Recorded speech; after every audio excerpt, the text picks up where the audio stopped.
Welcome back to another episode of the Daily Flip podcast. I'm your host, Alex, and today we're going to be talking about China's intriguing strategy to disconnect the West and the internet.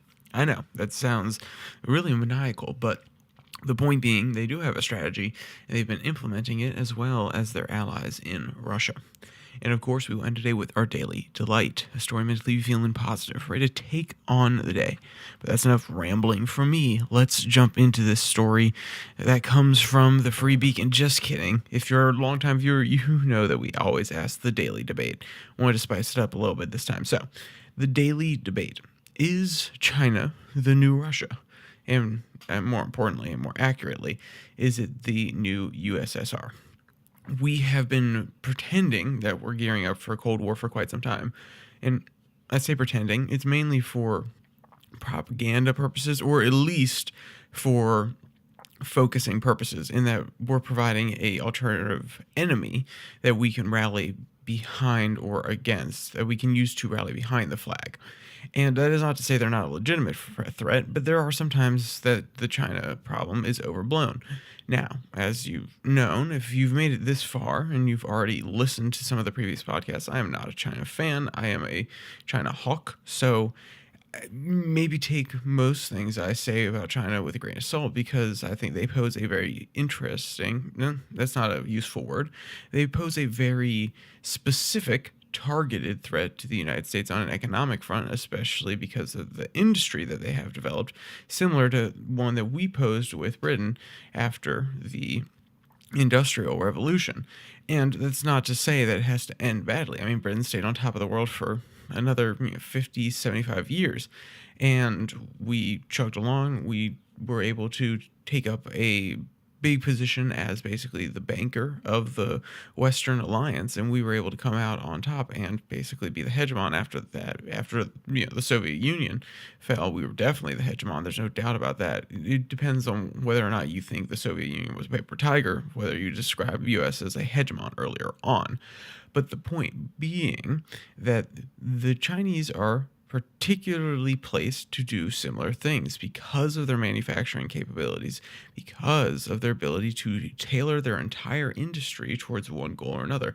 The fact that they even have a lot of domestic industry provides it would be a niche. They have a niche, just like the US used to, which is the ability to turn things around very quickly and produce lots of goods, whether it be tailoring up for military, whether it be tailoring up for any given activity, economic expansion, so on and so forth.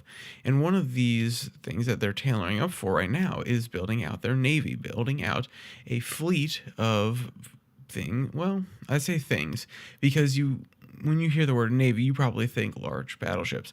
They don't have an aircraft carrier like we do. They bought an old one that is more of a ramp than a propulsion system that is powered by the giant metal rope that is pushing these airplanes off the aircraft carrier very quickly. So the point being that they may have a large navy, they have the largest navy in the world. That doesn't mean that all of their ships are up to snuff, but the point being that they're able to tailor their entire economy in order to be ready for that. And that's really important when they're trying to put together this little scheme that the Free Beacon talks about today, because it's not just we need to sanction them like the US does, or we need to restrict the different types of things we send them that help in the infrastructure battle on the internet side of things. No. They are quite literally dragging anchors across the bottom of the ocean in order to directly affect the infrastructure, the physical infrastructure, not the digital infrastructure that we and other Western powers have put up over the course of time.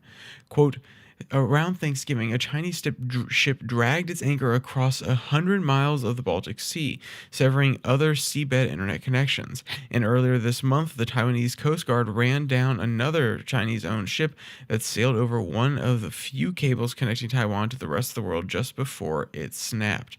End quote.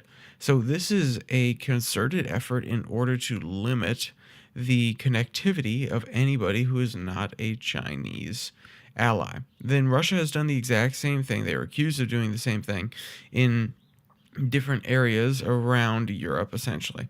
And this is a practice which, while I wouldn't say that it's the end of the world because we can always lay new cable. It is highly annoying, and given the large amount of overhead for laying these cables, the large amount of money they have to spend in order to do it, it is a practice that, if done regularly, could very well not be worth the cost.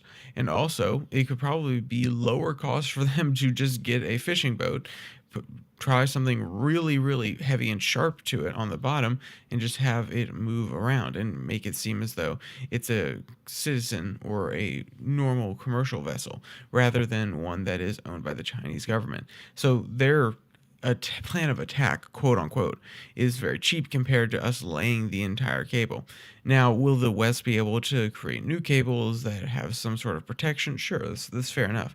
But the point being that they're able to do this cheaply and that they're willing to do it because it's cheap, but also just because they want to interfere in the way that we communicate. Quote, attacking NATO's internet infrastructure is part of China's overall strategy to weaken the United States. Beijing despises NATO and accuses it and the United States of adopting a Cold War mentality.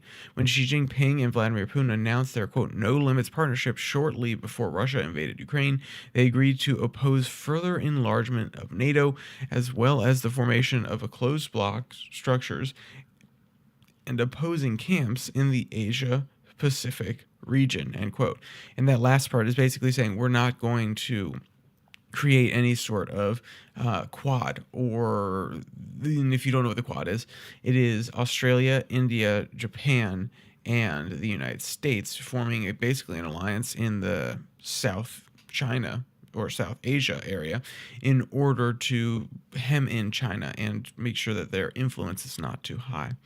So you can see that China's plan, whether or not we agree with it, is at least clever in that it is willing to do practically anything to show the United States weakness, to show that they cannot protect the sea lanes, to show that they cannot protect Taiwan, that they can't protect the internet infrastructure on which the world operates.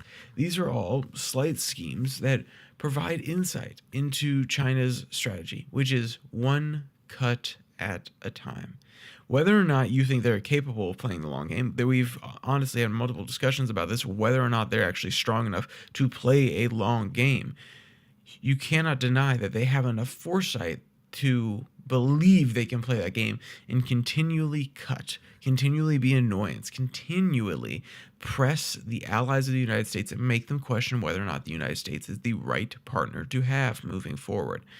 This is a possible weak point, and we need to continue to watch these sort of things because at the end of the day, and I say at the end of the day a lot, but at the end of the day, China is positioned to enlarge its role on the world stage even more, whether it be in a military sense, whether it be in a naval sense, where once they have more of a deep water navy, they are going to be able to ensure and protect the trade avenues all across the United States, whether it be being the producer of these different products all around the world, whether it be as simply a labor country because of their large population.